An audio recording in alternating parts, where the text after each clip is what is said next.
बिस्मिल्लाहिर्रहमानिर्रहीम। अस्सलाम वालेकुम। मेरा नाम फ़ायज़ा ख़ान है और मैं मखानी वेलफेयर में एक टीचर हूँ, स्टिचिंग टीचर हूँ। और मुझे बहुत शौक़ था स्टिचिंग का। मैं बचपन से फ़ैशन डिज़ाइनिंग की तरफ थी बहुत ज़्यादा। फिर पढ़ाई, शादी, इस वजह से मैंने थोड़ा अपना काम रोक दिया। लेकिन हमारे इलाके में जब ये इदारा खुला मखानी वेलफेयर का, तो मैं यहाँ गई और सर आमिर से दोबारा से इसकी ट्रेनिंग ली और अल्हम्दुलिल्लाह आज मैं इस मकाम पे हूँ। मुझे तकरीबन 3 साल का अरसा हो गया है। मैंने सर आमिर से बेसिक सिलाई सीखी, फिर उन्हीं से थोड़ी सीनियर क्लासेस ली और आज मैं यहाँ पे टीचर हूँ मखानी वेलफेयर में। यहाँ बच्चों को सिखाती हूँ और मैं आपको बताऊँगी कि मैं किस तरह से बहुत आसान लफ्ज़ों में अपने स्टूडेंट्स को समझाने की कोशिश करती हूँ। जैसे बहुत से इदारे होते हैं जहाँ पे सेंटीमीटर से समझाया जाता है, लेकिन हम स्टूडेंट्स को बहुत वाज़ह तौर पे समझाने की कोशिश करते हैं चीज़ें, और आसान अल्फाज में सेंटीमीटर बच्चों को बहुत मुश्किल सा लगता है, तो हम इंची टेप की मदद से, इंच की मदद से अपने स्टूडेंट्स को काम सिखाते हैं। तो चले आए, मैं आपको थोड़ा बताती हूँ कि मैं अपने स्टूडेंट को किस तरह से गाइड करती हूँ, किस तरह से बताती हूँ। ये देखिए, मैं अपने स्टूडेंट्स को जिस तरह गाइड करती हूँ, सबसे पहले तो हम लोग कमीज़ का नाप लेने का तरीका बताते हैं। उसके बाद कमीज़ के नाप पहनने में लड़कियों को अगर दिक्कत महसूस होती है तो हम उनको जिस्म का नाप लेना बताते हैं कि जिस्म के नाप से फ़िटिंग अच्छी बैठती है। अगर उसके बाद अपना नाप लेने के बाद बाहर से कपड़ा लेके आती हैं लड़कियां, कपड़े को किस तरह से श्रिंक किया जाता है ये हम बच्चों को गाइड करते हैं। श्रिंक करने के बाद कपड़े को किस तरह से हम सुखाने के बाद उसको प्रेस करते हैं स्प्रे गन के, उसको स्प्रे गन करके फिर उसको खोल के प्रेस किया जाता है। इस तरह हमारा जो कपड़े में कान होता है वो भी बाहर की तरफ निकल जाता है और कपड़ा हमारा अच्छा सा खुल के बाहर आता है, निखर के बाहर आता है। मैं ये सब कुछ कर चुकी हूँ क्योंकि हमारे पास टाइम थोड़ा कम था, तो इसलिए मैंने ये सब कर लिया है। तो मैंने प्रेस भी करके रखा है और अब मैं आपको बताती हूँ कि मैं मार्किंग किस तरह से करना बताती हूँ अपने स्टूडेंट्स को। तो ये देखिए, मैंने पहले कपड़ा बिछाया एक कमीज़ को तैयार करने के लिए। मैंने इसकी 4 लेयर किए इस तरह से, और इसके बाद मैं इंची टेप लूँगी। जो मैंने कमीज़ का नाप लिया होगा या जिस्म का नाप वो मेरे पास होगा, मैं उसके हिसाब से मार्किंग करूँगी। सबसे पहले मार्किंग करते हैं हम एक 1/2 इंच का मार्का लगाते हैं जो कि हमारा शोल्डर का होता है। एक कमीज़ को तैयार करने के लिए 5 मार्कों का इस्तेमाल किया जाता है: शोल्डर, आर्म होल, कमर शेप, हिप और लंबाई।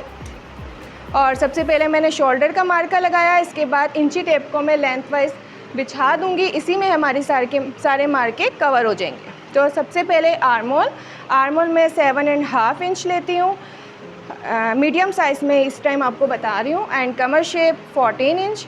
कमर शेप के 7 इंच के बाद हम लोग हिप का मार्का लगाते हैं। ये हमारे मेजरमेंट के हिसाब से नहीं होता, हमारे जिस्म के हिसाब से होता है। लेंथ हमारी जितनी भी है 38, मैंने लेंथ रख ली मीडियम, और इसके बाद हम मार्किंग को सीधा करते हैं। इसके बाद मैं ग्राफ बनाना बताती हूँ। ग्राफ में सीने का नाप हो गया, शोल्डर का नाप हो गया, हिप का नाप हो गया, ये सारी चीज़ें इस तरह से। इसके बाद जितना हमारा शोल्डर होता है उसका 1/2 इंच का हम लेते हैं और उसमें 2 सूत का मार्जिन रखते हैं दबाव का। एज इट इज़ नीचे भी इसी तरह का निशान लगता है और इसका एक बॉक्स तैयार कर लिया जाता है।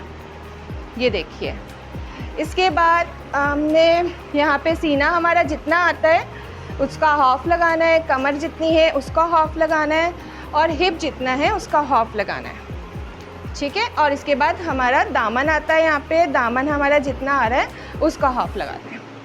इसके बाद मैं आपको बताती चलूँ, ये हमारी शेप पट्टी है और शेप पट्टी के बेशुमार फ़ायदे हैं जो आगे हमारी आने वाली बुक्स में भी आप देखेंगे। तो इसके फ़ायदे मैं आपको बाद में बताऊंगी, पहले इसकी मार्किंग में बताती हूँ किस तरह से की जाती है। बिल्कुल हमारे जिस्म के हिसाब से तैयार की गई है। तो इसकी ये शेप हमारे ऊपर चेस्ट से कमर की तरफ लेके जाती है और इसका ये हिस्सा कमर को हिप से मिलाता है, और ये बिल्कुल हिप की शेप के हिसाब से बनाई है। तो हम अपना हिप का हिस्सा देखेंगे कहाँ से मिल रहा है, तो हम हिप को अपने इसको ये देखेंगे इसकी शेप कहाँ से आ रही है, इसके हिसाब से हम इसको दामन से मोड़ देंगे इस तरह से, ठीक है। इसके बाद हम एक मार्का लगाते हैं यहाँ पे मार्जिन का अपना, और इसको इस तरह से मैच कर देते हैं। बच्चों को कटिंग के लिए बताते हैं कि कटिंग किस तरह से की जाती है। यहाँ पे 1 इंच का रखा जाता है चौक मोड़ने के लिए। यहाँ आर्मोल शेप बनाई जाती है। यहाँ पे गले का लेते हैं हम, ये 3 इंच इसकी चौड़ाई रखते हैं बैक गले की और 2.5 इंच की इसकी लंबाई रखते हैं। और यहाँ पे भी हम इस तरह से राउंड में, क्योंकि लेडीज़ का शोल्डर डाउन साइड होता है, सो यहाँ पे हम हल्का सा शोल्डर डाउन कर देते हैं। सो ये मेरी मार्किंग है। मैं आपको इसकी कटिंग बताती हूँ कि कटिंग किस तरह से की जाती है। और कुछ चीज़ें हैं जो मैं आपको दिखाती हूँ, जो मैं अपनी बच्चियों को पैटर्न के तौर पे बनवाती हूँ ताकि वो रखें अपने पास। कटिंग करने के लिए ये हमारे सिलाई का निशान है, तो हम यहाँ से लेके आते हैं स्टॉप।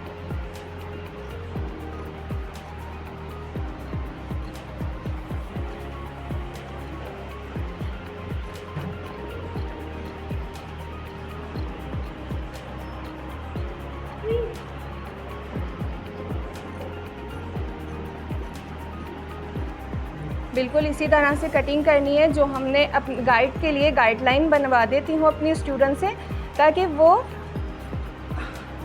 ज़्यादा कटिंग ना कर दें। इसके बाद जो भी हमारा मार्जिन है हम उसे कट कर देते हैं।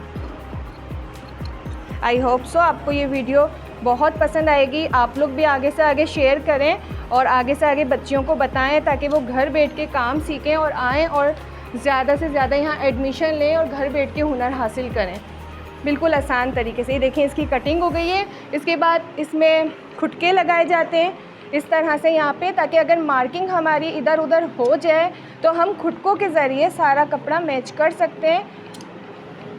ये देखिए इस तरह से। इसके बाद क्योंकि लेडीज़ के चेस्ट की वजह से उनका फ्रंट अंदर के साइड दबा होता है, तो हम थोड़ा सा फ्रंट को छांटने के लिए या फ्रंट का ये देख लें कि आधा इंच का इसका हम यहाँ पे ज़्यादा इसकी कटिंग करते हैं। अच्छा ये देखें, ये मैंने पीस उठाया पीछे का और एक ये पीछे का पीस है, इसको भी हटा दिया। ये जो अंदर का पीस है ना, जो फ्रंट है हमारा, हम इसको कटिंग करेंगे, ठीक है, क्योंकि हमने फ्रंट को थोड़ा सा ज़्यादा कटिंग करना है, छांटना है, लेकिन यहाँ से और यहाँ से कटिंग नहीं करेंगे। ये बिल्कुल हमारा दरमियान से कट होता है इस तरह से, ताकि इसकी फिटिंग हमारे चेस्ट के ऊपर आर्मोल पे बिल्कुल सही आके बैठे, ठीक है। बहुत से लोगों की शिकायत होती है कि हमारा यहाँ से कपड़ा उठा रहता है, सही से नहीं होता, तो ये हम इसलिए बताते हैं बच्चों को। इसके बाद मार्किंग उठाते हैं इसकी। ये हमारे पास गरारी है, इसकी मदद से, प्रेस की मदद से भी, आयरन की मदद से इसको उठाते हैं, नहीं तो गरारी की मदद से इसको उठाते हैं इस तरह से।